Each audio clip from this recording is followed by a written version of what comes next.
Hola a todos. Vamos a continuar con el módulo de reacciones químicas.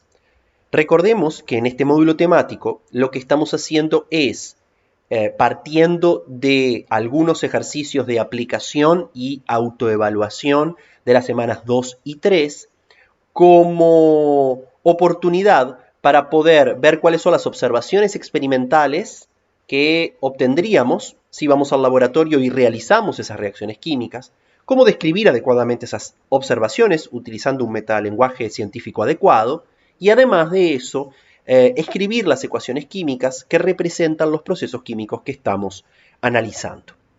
En este segundo video vamos a hacer esto utilizando como base las reacciones químicas que nos plantea el ejercicio 5 de la semana 3. Lo que nos dice este ejercicio es que se hacen reaccionar soluciones de bario 2+, y cobre 2+, con, como vimos en el primer video, soluciones de aniones y amoníaco. Recuerden que las soluciones de aniones y amoníaco son todas incoloras, excepto la del ferricianuro, que tiene un color amarillo intenso. En este caso vamos a partir de una solución de bario 2+, incolora, y una solución de cobre 2+, que es de color celeste.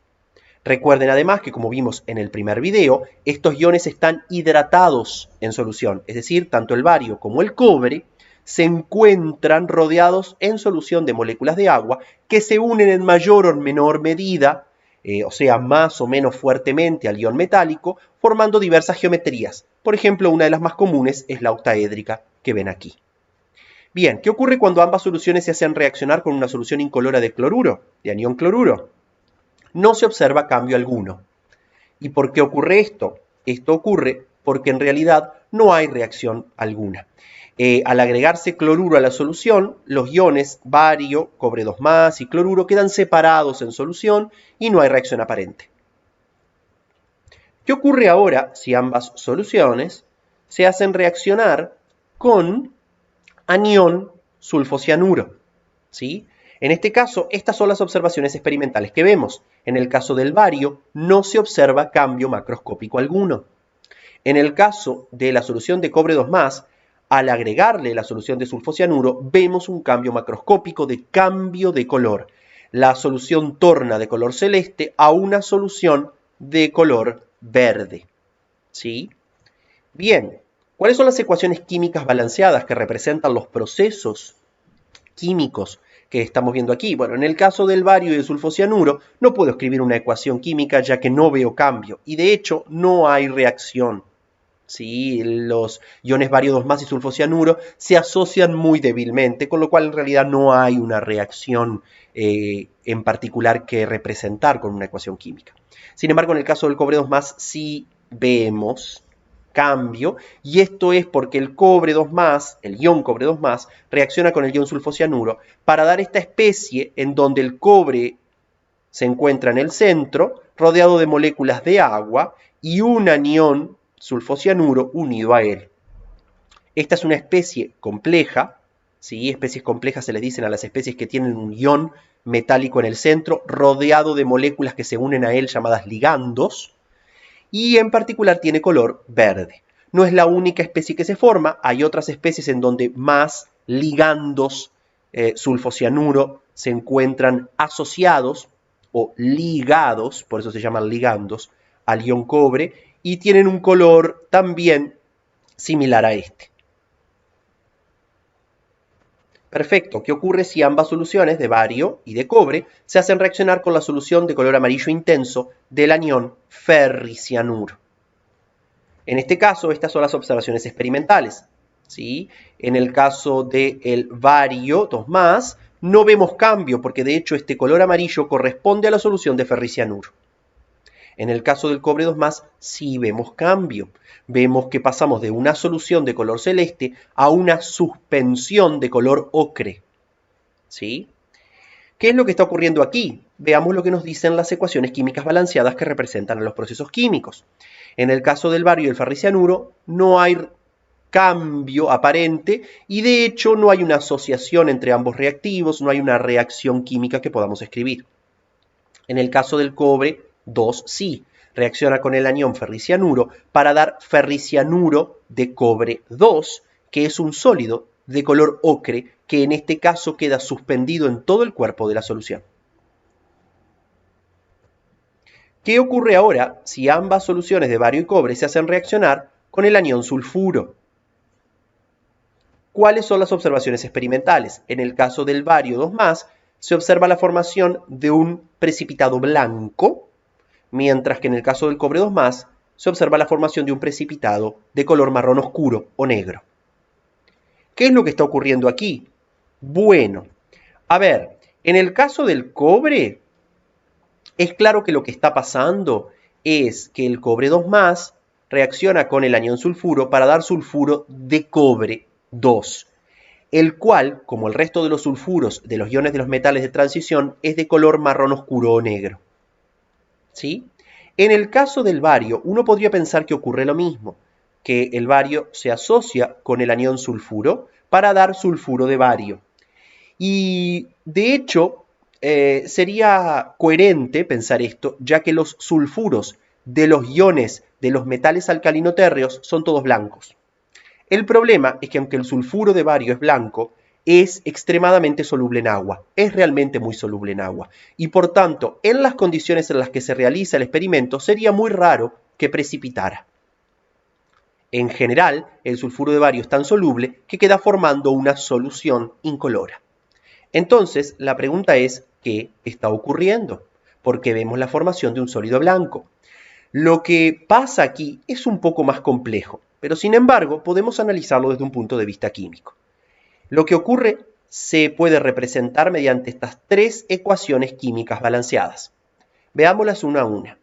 El anión sulfuro que se agrega es una base, lo vamos a ver más adelante en el curso, y por tanto se hidroliza, es decir, reacciona con agua, para dar lugar a sulfuro ácido y aniones hidróxido. Estos aniones hidróxido basifican la solución, haciendo que la mezcla sea básica, tenga un pH mayor a 7.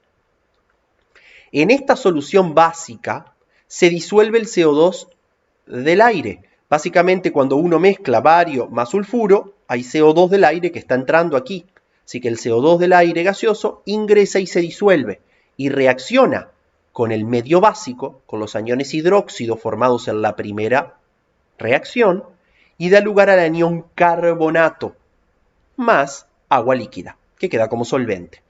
El anión carbonato que se forma reacciona con el bario 2+, que tenía en solución, dando lugar a carbonato de bario, que es un sólido muy poco soluble en agua, de color blanco. ¿Qué ocurre ahora si ambas soluciones, la de bario y la de cobre, se hacen reaccionar con sulfato? Lo que vemos es que en el caso del cobre 2+, no hay reacción, mientras que en el caso del bario 2+, se forma un precipitado de color blanco. De acuerdo con las ecuaciones químicas igualadas, en el caso del cobre 2+ no podemos escribir ninguna, ya que no hay cambio aparente, y de hecho el sulfato de cobre que podría formarse es extremadamente soluble, y por tanto los iones quedan hidratados en solución, y no hay reacción química que podamos escribir. Mientras que en el caso del bario, sí se forma un sólido blanco que corresponde al sulfato de bario. El sulfato de bario es un sólido que es muy poco soluble en agua. Por eso precipita en nuestro experimento. Por último, ¿qué pasa si ambas soluciones las hacemos reaccionar con amoníaco? Una solución incolora de amoníaco. Bien, en este caso, ¿qué es lo que vemos? En el caso del bario, y dependiendo de las condiciones, podemos obtener una solución incolora, o sea, no vemos cambio alguno, o podemos obtener la formación de un fino precipitado, o a veces una suspensión muy leve de color blanco.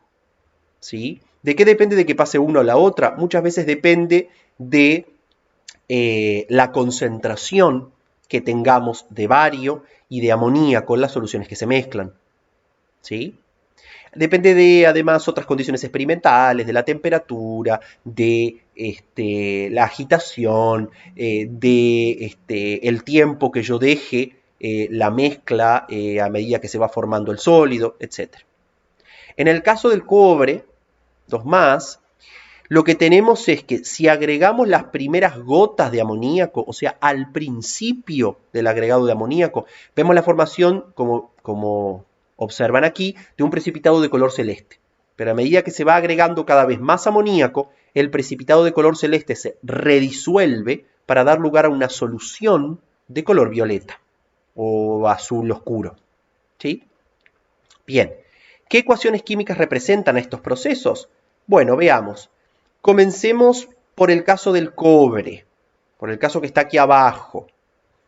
Con las primeras gotas de amoníaco dijimos que se formaba un sólido celeste. Lo que pasa es que, como ya vimos en el video pasado, el amoníaco actúa como base, generando aniones hidróxido que reaccionan con el ion metálico en particular, dando el hidróxido correspondiente. En este caso, el amoníaco actúa como base, provocando la hidrólisis entonces del cobre y dando lugar a hidróxido de cobre 2, que es de color celeste. Lo que ocurre luego es que cuando se agrega un exceso de amoníaco, cuando yo sigo agregando amoníaco, se forma una solución de color azul oscuro o violeta. ¿Sí? ¿Qué es esa solución? Bueno, el hidróxido de cobre se redisuelve en presencia de un exceso de amoníaco para dar esta especie compleja que se llama tetramin cobre 2. Es un cobre rodeado de 4 ligandos, de 4 moléculas de amoníaco, y se liberan OHs al medio. ¿Sí? Esta especie compleja de un cobre rodeado de 4 moléculas de amoníaco tiene un color violeta o azul oscuro. ¿Sí? Bien, ¿qué pasa en el caso del bario? Bueno, a ver, puede no haber reacción aparente, como ya dijimos, dependiendo de las condiciones experimentales. En ese caso, eso puede deberse a que el bario y el amoníaco no se asocian directamente, como sí pasa con el cobre y el amoníaco. En el caso del bario y el amoníaco no hay asociación entre ellos en solución y entonces podemos no ver cambio. Sin embargo, dependiendo de las condiciones experimentales, si las concentraciones son altas, por ejemplo, de amoníaco y de bario, puede verse la formación de un precipitado blanco. Esto se debe, como ya vimos, a que el amoníaco puede actuar como base, dando lugar a un medio básico, una concentración importante de anión hidróxido. Como ya vimos, ese anión hidróxido puede reaccionar con el CO2 que se disuelve en el agua, que llega desde el aire, dando lugar a carbonato. Y es ese carbonato, como ya vimos antes, en el caso del sulfuro, que reacciona con el catión bario 2+, para dar lugar a carbonato de bario, que es ese sólido blanco fino que vemos formarse con el tiempo. De vuelta, para finalizar el video, observen que los patrones de reactividad química del bario 2+ y del cobre 2+ son francamente distintos. Eso quiere decir que no solamente puedo diferenciar una solución de cobre 2+, de bario 2+ por su color, sino que además puedo confirmar su naturaleza, la identidad química de cada ion, realizando reacciones como estas con aniones y amoníaco.